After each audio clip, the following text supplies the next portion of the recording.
ओम शांति।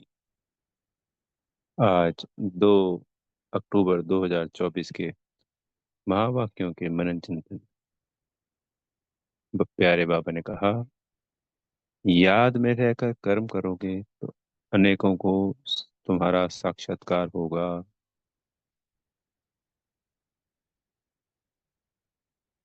जैसे अनेकों अनेक बच्चों को ब्रह्मा बाबा का साक्षात्कार हुआ।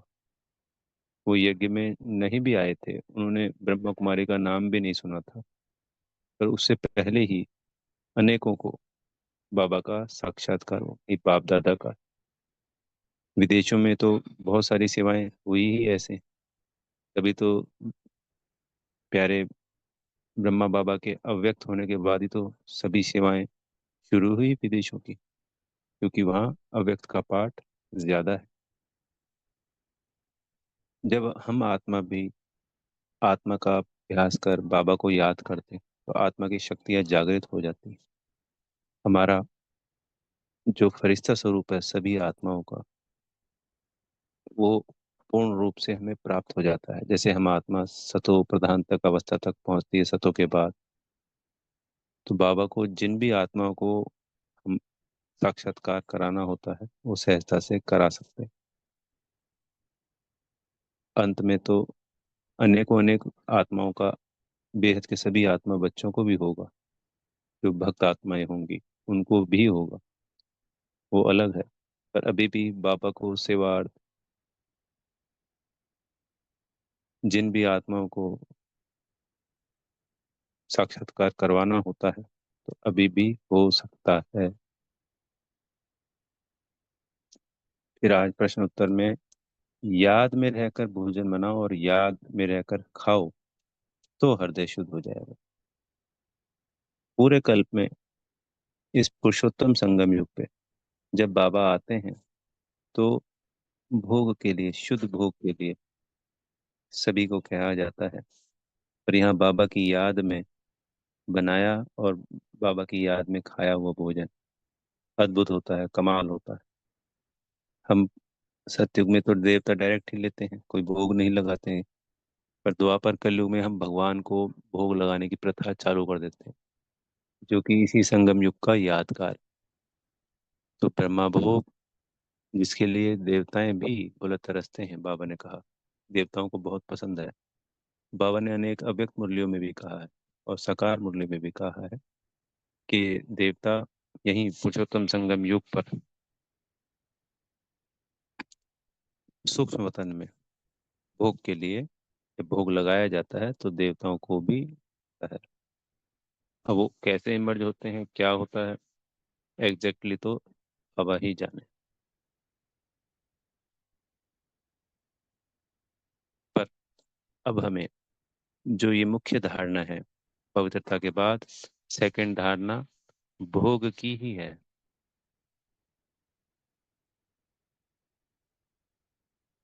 सबसे महत्वपूर्ण धारणा है, क्योंकि भोग शुद्ध नहीं होगा, अगर अशुद्ध होगा तो हम याद में टिक नहीं पाएंगे, रुक नहीं पाएंगे।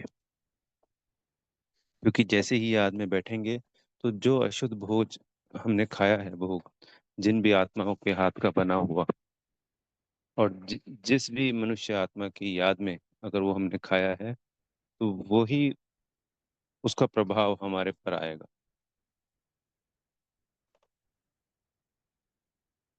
तो उसके प्रभाव से हम योग नहीं कर पाएंगे।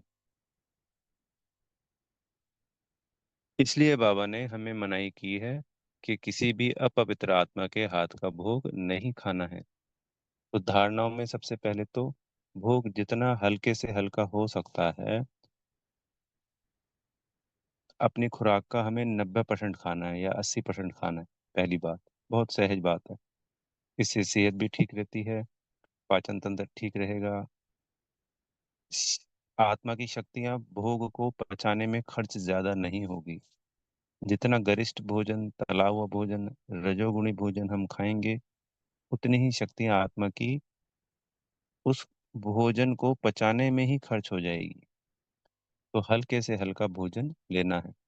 जैसे खाली फ्रूट्स ले लिए, ले सकते हैं सुबह और दोपहर को। सलाद ले ली खाने से पहले साथ में। चावल खा रहे हैं तो अकेले चावल ही खाना है, रोटी खा रहे हैं तो अकेली रोटी ही खाना है। अनेकों अनेक मिश्रण का भोजन भी शरीर को पचाने में ताकत ज्यादा लगती है, वो ताकत सिर्फ आत्मा से ही मिलती है। बाबा ने आज क्लियर किया कि आत्मा ही भोजन खाती है, इस शरीर के द्वारा स्वाद स्वाद लेती है। जो कहती है ये तो आज स्वादिष्ट था, तो वो आत्मा कह रही है, आत्मा को लग रहा है ये आज अच्छा नहीं लगा, वो आत्मा को अच्छा नहीं लगा।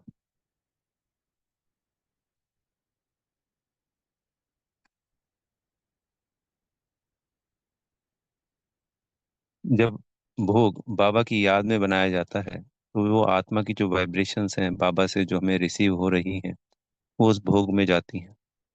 जैसा खाएंगे अन्न, वैसा होगा मन।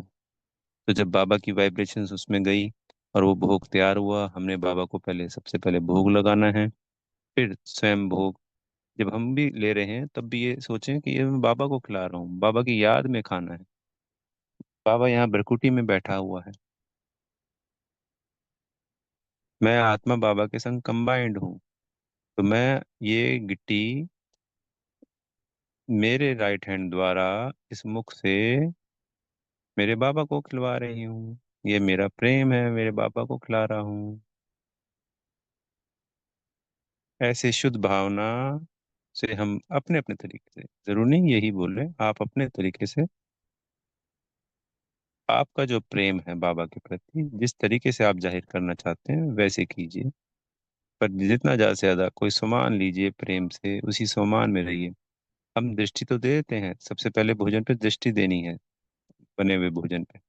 पर दृष्टि के बाद हमारे संकल्प अगर व्यर्थ है तो फिर वो व्यर्थ चला गया। वो पूरा का पूरा भोजन शुरू से लेके अंत तक सिर्फ और सिर्फ बाबा की याद में खाना है। कोई बिजनेस, कोई टीवी, मोबाइल, कुछ भी नहीं देखना सुनना, या घर गृहस्थी की बातें करना नहीं, चुपचाप मौन में रह के तभी उसका प्रभाव निकलेगा। अगर हमने 4 दिन किया फिर नहीं किया, फिर वैसे के वैसे हो गए, तो उसका प्रभाव खत्म है। कोई भी पानी की बूंद इस मुख में जाने से पहले उसको दृष्टि देना है, सुमान से उसको शक्तिशाली बनाना है, और सुमान में रहते हुए ही खाना या पीना है। चाहे हम चाय कुछ भी खा पी रहे हैं, इस मुख में जो भी जा रहा है वो बाबा की याद में जाना चाहिए। एक बहुत बार नहीं खाना चाहिए, जैसे कभी भी खा लिया, कभी भी इच्छा हो गई उठाया और खा लिया, ये सब देवता नहीं करते। परफेक्ट है, सुबह खाया, दोपहर को खाया और शाम को खाया, या रात को शाम को जो भी एक टाइम। चाय अगर छोड़ सकते हैं तो चाय, अचार, पैकिंग फूड सब छोड़ देना है, त्याग कर देना है। जितनी शक्तिशाली धारणाएं होंगी उतनी ही हमारी आत्मा की प्रैक्टिस, अभ्यास जो हम करना चाहते हैं वो सहज हो पाएगा, क्योंकि ये उसको शक्तियां प्रदान करेगा। वरना सारी शक्तियां भोजन पचाने में ही लग जाएगी। तो धारणाओं से हमको गुणों की प्राप्ति होती है, अभी संडे की मुरली में बाबा ने बताया था ना। तो जितनी शक्तिशाली धारणाएं होंगी उतने गुणों की प्राप्ति होगी। फिर आत्मा को शक्तियां कम खर्च करनी पड़ेंगी, वो ऊर्जा बाबा को याद करने में और स्वयं को रियलाइज करने में लगेगी, तो हमें सबको सहज लगेगा, योग सहज लगेगा।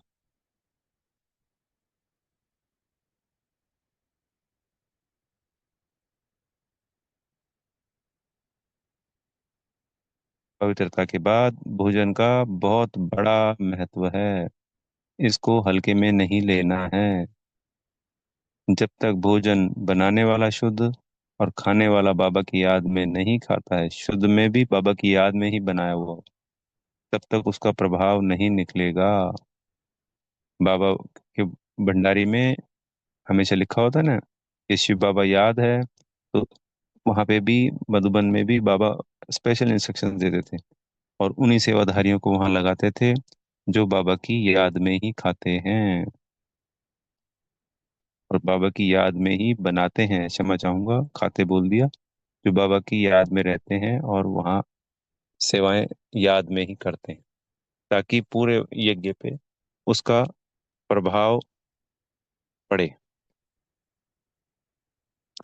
फिर बाबा ने आज सेवा के लिए कहा, सर्विस के लिए, कि हमें छोटे छोटे चित्र ले जाने हैं। जैसे एक नारायण का चित्र ले लिया, एक गोरे वाला ले जिसमें वो साफ रंग है, और एक काले वाला। या श्री कृष्ण का चित्र ले लिया जिसमें एक गोरा है और एक में काला है।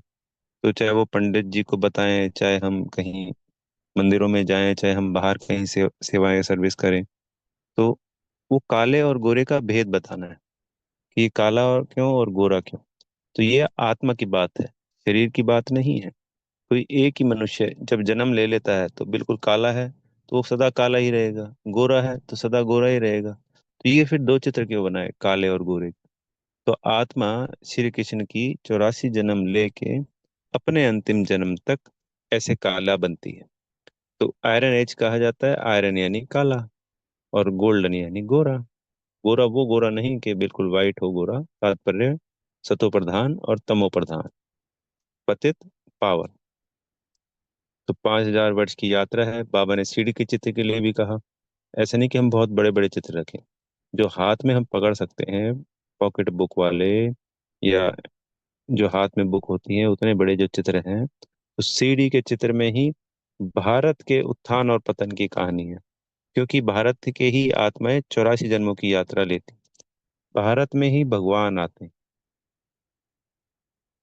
तो उस 84 जब जन्म पूरे हो जाते हैं तो हमने सीढ़ी का चित्र देखा होगा। तो वहाँ एक तरफ लड़ाई झगड़ा खून खराबा दिखाया है, और फिर दूसरी तरफ ब्रह्मा कुमारी में योग कर रही हैं। फिर वो आत्माएं उसी के साइड में दिखाया हुआ है कि ऊपर परम धाम जा रही हैं, और फिर परम धाम से फिर से अपनी यात्रा शुरू करने के लिए सतयुग में पहला जन्म ले रही हैं। तो बड़ा सुंदर चित्र है, समझानी पूरी मिलती है। तो हमें ये सब चीजें क्लियर करनी है आत्माओं को, भक्त आत्माओं को समझाने हैं। चाहे वो शिव की भक्त हैं, चाहे देवी देवताओं की भक्त है। हमारा सिर्फ उद्देश्य किसी को भी ज्ञान देने का इतना है कि जैसे एक बीज बोने वाला किसान बीज बो देता है, 1,000 बीज, तो वो गिनता नहीं है कि 1,000 बीज निकले हैं। जितने निकल गए राइट है, कोई अफसोस नहीं करता है। 900 निकल गए, 500 निकल गए, 700 निकल गए। हमें सिर्फ हमारा जो मकसद है, बाबा का मैसेज सभी आत्माओं तक पहुंचाना है।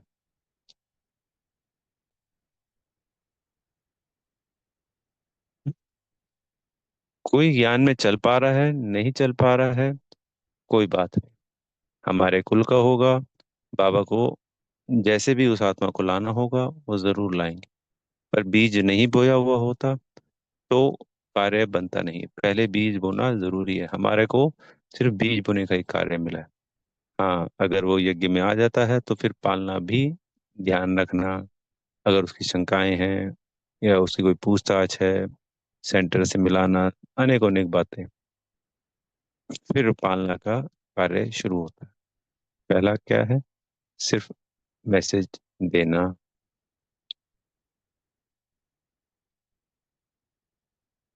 फिर आज वरदान में बाबा ने हमें बहुत सुंदर वरदान दिया, स्वार्थ, ईर्ष्या और चिड़चिड़ेपन से मुक्त रहने वाले क्रोध मुक्त भाव। तो क्रोध का कारण होता है स्वार्थ, ईर्ष्या और चिड़चिड़ापन।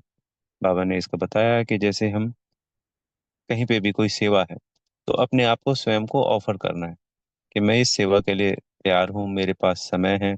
ताकि दूसरे आत्माओं को, जब वो सेवाओं के लिए दूसरी आत्माओं को चुन रहे हैं, तो उनको ये पता रहे कि इस आत्मा ने ऑफर किया है। सिर्फ ऑफर करना है। हमें ये नहीं सोचना है कि मुझे ही मिले, या जिसको मिल गई तो उसको क्यों मिली है, वो तो कम है, उससे ज्यादा मैं काबिल था। अनेक अनेक बातें जो प्रश्न उठते हैं वो रॉन्ग है। अपने को सेवा का ऑफर करने के पश्चात भूल जाना है। मिले बहुत बढ़िया, नहीं मिले तो भी बढ़िया। ये ड्रामा बेहद का कल्याणकारी ड्रामा है, एक्यूरेट ड्रामा है। कल पहले मिली थी तो अब भी मिलेगी, कोई रोक नहीं सकता। कल पहले नहीं मिली तो अब भी नहीं मिलेगी। इसके पीछे अगर हमने इच्छा जाहिर कर दी कि मुझे ही मिले, मैं ही करूंगा, मुझे तो मिलनी ही चाहिए, तो फिर ईर्ष्या, चिड़चिड़ापन, स्वार्थ आ जाता है। जिसकी वजह से जब सेवा नहीं मिलती है तो क्रोध की उत्पत्ति होती है। और ईर्ष्या, राग, द्वेष या जलन जो भी है, वो भी फिर अवगुण है। वो हमारा गुण नहीं है, देवी देवताओं का आदि गुण नहीं है। तो बाबा कह रहे हैं कि इससे हमें मुक्त बनना है। फिर बाबा ने आज स्लोगन में कहा है कि शांति दूत बन, सबको शांति देना, यही हमारा ऑक्यूपेशन है। तो आज ग्लोब पर बैठकर शांति की स्काई ब्लू की किरणें बेहद की सभी आत्मा बच्चों को देंगे। जो भी आत्मा मिलेगी उसको भी हम शांति की किरणों से भरपूर करेंगे। अच्छा। ओम शांति। बेहद का धन्यवाद मेरे प्यारे मीठे बाप दादाजी का। बहुत बहुत धन्यवाद।